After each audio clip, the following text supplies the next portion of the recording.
লিখেছেন হুমায়ুন কবির। হুমায়ুন কবির বাবরি মসজিদের যে অর্থ সংগ্রহ করেছেন থ্রু বাংলাদেশ থেকে এসেছে।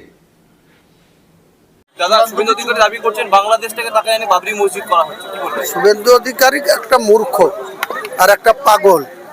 ওর তাড়াতাড়ি একটা 40 বছরের যুবতী মহিলা দেখে তার বিয়ে দিয়ে দেওয়ার দরকার, যাতে মাথাটা ঠিক থাকে।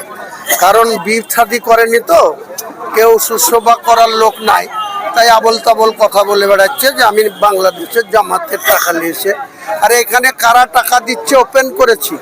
দান বক্সে যারা টাকা দেয় তারা লাইভ চালিয়ে টাকা গোনা হয়েছে, আর অ্যাকাউন্টে যে টাকা দিয়েছে সেটাও অ্যাকাউন্টে ক্রেডিট ব্যালেন্স দেখলে পরেই পাওয়া যাবে।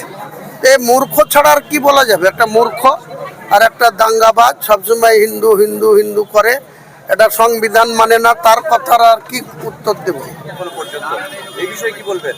তৃণমূলও বডির রাজনীতি করছে আর বিজেপিরও বডি খুঁজে বেড়ায় এরা। ভোট আসলে কে কোথায় মারা যাচ্ছে, ভাগাড়ের শগুন মূল্য, এরা তাকে নিয়ে এসে কী করে রাজনীতি করবো, এই তাদের ধান্দা। তাই এদের জবাব একটাই আছে, ওই যে বললাম, মুসলিমদেরকে জোড়া পায়ে লাথি মারতে হবে, এই বিজেপিকেও আর তৃণমূলকেও, তাইলে এরা সোজা হবে। বিজেপির নেতারা সংবিধান বিরোধী কথা বলছে, রাজ্যের পুলিশ কিছু বলছে না, যেরকম আপনাকে বলছে মসজিদ ভেঙে দেবো, কি বলবেন? রাজ্যের আপনি দেখেননি অসীম সরকার, হরিণঘাটার বিধায়ক, কোরআনকে কিভাবে অমর্যাদা করে কোরআনের সম্বন্ধে কত বাজে কথা বলল। প্রায় 100টা এফআইআর হয়েছে। এই মমতা ব্যানার্জি তার কেশাগ্রহ স্পর্শ করতে পেরেছে? তা আমার বিরুদ্ধে এফআইআর করছি, আমি মসজিদ করছি বলে, যত খুশি এফআইআর হোক, হুমায়ুন কবির এসব পরোয়া করে না। হুমায়ুন কবিরের গায়ে হাত দিলে সেদিন মুর্শিদাবাদ জেলার কোনো থানাকে আস্ত রাখবো না, মুভমেন্ট করতেই দেবো না, থানা ঘিরে বসতে। আপনি 25 তারিখ অব্দি ওয়েট করুন, আজকে তো 16 তারিখ, আপনি 25শে ফেব্রুয়ারির মধ্যে আপনাদের ডেকে কে কে আমার জোটের সঙ্গী হলো, কে হলো না, কে সিপিএম এর হাত ধরলো, কে আইএসএফ এর হাত ধরলো, কে জেইউপির হাত ধরলো, সব আপনারা ক্লিয়ার পেয়ে। যদি ওরা সবাই আসে এক কাট্টা হয়ে 294টাতে আমরা লড়বো। আর যদি এরা কেউ বদমাইশি করে ঘুর পথে, এই সুজন বাবুদের মতন, বিমান বোসদের মতন ঘুর পথে বিজেপিকে ক্ষমতায় আনার জন্য যে চালাকি করছে, কারণ আজকের দিনে 34 বছরের সিপিএম মুসলমানদের উপরে ভর করে চালিয়েছিল, তারপরে যে হিন্দুরা ক্ষমতা ভোগ করেছিল, তারা সব তলায় তলায় বিজেপি। আর কয়েকটা চুল পাকা লোক বসে আছে বামফ্রন্টের চেয়ারম্যান হয়ে, নাই কেন্দ্রীয় কমিটির সদস্য হয়ে, তারা যে টিপ্পনি কাটছে, যেভাবে কথা বলছে, দেখুন না কি হয়।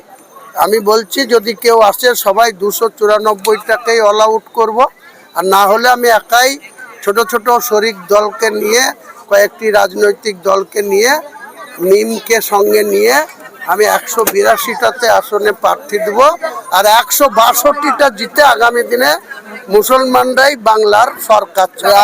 রাজ্যের মুসলমানদেরকে এরা ভিখারি করে রাখতে চায়। AA পাস, গ্র্যাজুয়েশন করা ছেলে যারা পোস্ট গ্র্যাজুয়েট করে বসে আছে, তাদেরকে আজকে 1,500 টাকার জন্য লাইন দিয়ে ফর্ম ফিল আপ করতে হচ্ছে। আবার মাঝে মাঝে চোপড়াতে পরশুদিনকে পুলিশের লাঠিচার্জ করেছে। এর থেকে আর কি বলা যাবে?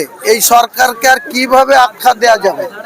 কাজেই বলবো ফর্ম ফিল আপ করুক, ফর্ম ফিল আপ করে আর সেই ফর্মের টাকা আর মমতা ব্যানার্জি ফেরত আসবে না, আর দিতেও পারবে না। আমরা ফর্ম ফিল আপের পাশাপাশি আগামী দিনে যাতে কর্মসংস্থান হয়, ওই 1,500 টাকার বিনিময়ে যাতে 25,000 টাকা 20,000 টাকা মাইনে পেয়ে কোনো ফ্যাক্টরি, কোনো প্রাইভেট সংস্থাকে দিয়ে কর্মসংস্থান যাতে করা যায়, সেই দিকে গুরুত্ব। শুনেন, 3বার পেয়ে এসছে তো, তাদের লালস হয়ে আছে, তাই তারা 1000 টাকাটা 1500 টাকা আর 1200 টাকাটা 1700 করে মনে হচ্ছে আবার এই করে পার পাবো। তবে আমার স্থির বিশ্বাস এবার আর এই করে পার পাবে না। আর যে লক্ষ্মীর ভাণ্ডার, আমরা ক্ষমতায় আসলে ওটা লক্ষ্মীর ভাণ্ডার আর নাম থাকবে না, নামও পরিবর্তন করবো, আর মাসে 1,500 লাই, 1700 লাই, 3,000 করে দেবো, আর 1,20,000 টাকার ঘরটা 2 লাখ করে দেবো পাবলিক। নাম পরিবর্তন করে কি হতে পারে? নাম পরিবর্তন করে আমাদের আসতে দিন না, মানুষ আমাদেরকে সাপোর্ট দিক, সেই ক্ষমতা দিক, তারপরে দেখবেন কি নাম হবে। ওই লক্ষ্মী ফক্কি হবে না, হ্যাঁ, অলক্ষ্মী কোনো নাম থুব। দাদা, এই বাবরি মসজিদ নিয়ে অনেকে বিরোধিতা করেছিল, অনেকে বলছে বাবরি মসজিদ বিরোধী হিন্দু সম্প্রদায়ের মানুষরা, কিন্তু আজকে দেখতে পাচ্ছি যে এই সংবর্ধনা অনুষ্ঠান হিন্দু মুসলিম একবার ঐক্য হয়ে আজকে এই সংবর্ধনা অনুষ্ঠান তারা করেছেন, এই নিয়ে আপনি কি বলবেন? বাংলার কোনো হিন্দু সেইভাবে বাবরি মসজিদের বিরোধিতা করেনি, এমনকি অনেক হিন্দু ভাই বাবরি মসজিদে ইট দিচ্ছে, অন্যান্য ইনস্ট্রুমেন্ট দিচ্ছে, অথচ যত বিরোধী নন বেঙ্গলিরা করছে। নন বেঙ্গলিরা রাম মন্দির করবে, তারা অন্য জায়গা থেকে এসে বাংলার মাটিতে করে কমে খাবে। 1 কোটি মানুষ আছে উড়িষ্যা, বিহার, ঝাড়খণ্ড, উত্তরপ্রদেশ, রাজস্থান থেকে, দিল্লি থেকে, আর এখান থেকে মুর্শিদাবাদ, নদিয়া, বীরভূম, মালদা, উত্তর দিনাজপুর থেকে হয়তো 30 লাখ ছেলে পরিযায়ী শ্রমিক গেছে, তাদেরকে মরতে হচ্ছে। আর এখানে তারা রাজত্ব করে চালাচ্ছে। কলকাতায় উড়িষ্যার লোক কত আছে দেখুন গা। আগামী দিনে যদি বাংলার এই পরিযায়ী শ্রমিকরা বাইরে গিয়ে মরতে হয়, যদি এইভাবে তাদেরকে নির্যাতন হতে হয়, তাহলে আমরাও ভোট পার করে আমরা ব্যবস্থা নিব। বাংলাতে শুধু বাঙালিরাই থাকবে, বাকিদের সব তারিখ। ভোট না দিলে এই টাকা ভবিষ্যতে আর পাবেন? ওদের বাবার টাকা তো, বাবার পকেট থেকে দিচ্ছে, তাই ভোট দেবে না। যেদিন গদ্দি যাবে সেদিন ওরা কোথা থাকবে, দূরের গর্ত খুঁজবে এই তৃণমূলের নেতারা। কিন্তু এই যে আপনাদের তৃণমূল আবারও ক্ষমতায় আসবে, ওটা সিপিএমও বলেছিল যে সিপিএম এর মতো রেজিমেন্ট পার্টি কে কেউ হটাতে পারবে না। আজকে সেই সিপিএম এর আরএসপির ফরওয়ার্ড ব্লকে সিপিআই এর পতাকা খুঁজে পান কোথাও? কিছু কিছু জায়গায় লাল পতাকা উড়ে, মীনাক্ষীর মতো নেতৃত্ব, শতরূপ ঘোষেরদের মতো নেতৃত্ব, তারা হয়তো নড়াচড়া করে, আবার ভোট আসলে তাদের জামানা বাজেয়াপ্ত হয়। কিন্তু অনেকে মন্তব্য করেছে যে বিজেপির সঙ্গে গোটা করার জন্য পুনরায় আবার ক্ষমতা আসার জন্য শেষ চেষ্টা তিনি করতে গিয়েছিলেন, কি বলবেন? উনি তো 1 নম্বর নাটকবাজ আর ধোঁকাবাজ, মিথ্যাবাদী। তাই উনি এত বাংলার রাজস্ব থেকে কোটি কোটি টাকা কপিল সিবাল, অভিষেক সিংভি মুন্নুকে টাকা দিয়ে তার রাজ্যের পক্ষে, তা উনি এত বড় লয়ার, সুপ্রিম কোর্টে বসে যাচ্ছে, তা এতদিন কেন যায়নি? এটাই ভোট নেওয়ার জন্য মুসলমানদের এসআইআর এর লেগে ও সুপ্রিম কোর্টে গিয়েছে। সুপ্রিম কোর্টে 2 গালে 2 থাপ্পড় খেয়ে এসছে দিল্লি থেকে।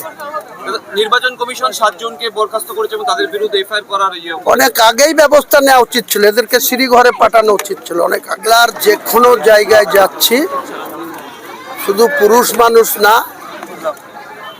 16 থেকে 80, ইয়ং থেকে বৃদ্ধ, পুরুষরা যেমন আমার সঙ্গে হাত মিলানোর জন্য, আমার সঙ্গে ছবি তোলার জন্য, আমাকে একবার সাক্ষাৎ করার জন্য উদ্গ্রীব, পাশাপাশি বাড়ির ভেতর থেকে মা, বোনরা, খালা, বুবুরাও আমাকে দোয়া করার জন্য বেরিয়ে আসছে। কালকে আমি হাওড়া গিয়ে অবাক হয়ে গেছি।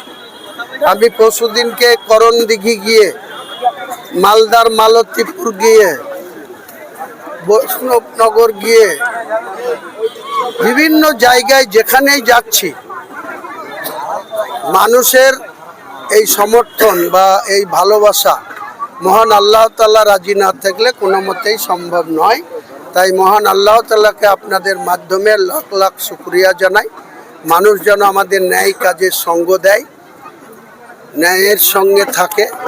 আমরাও মানুষকে ন্যায় প্রতিষ্ঠা করার জন্য অনুরোধ করছি, আবেদন করছি। তিনারা নিশ্চয়ই আল্লাহর রহমতে আমাদের পাশে থাকবে, এটাই।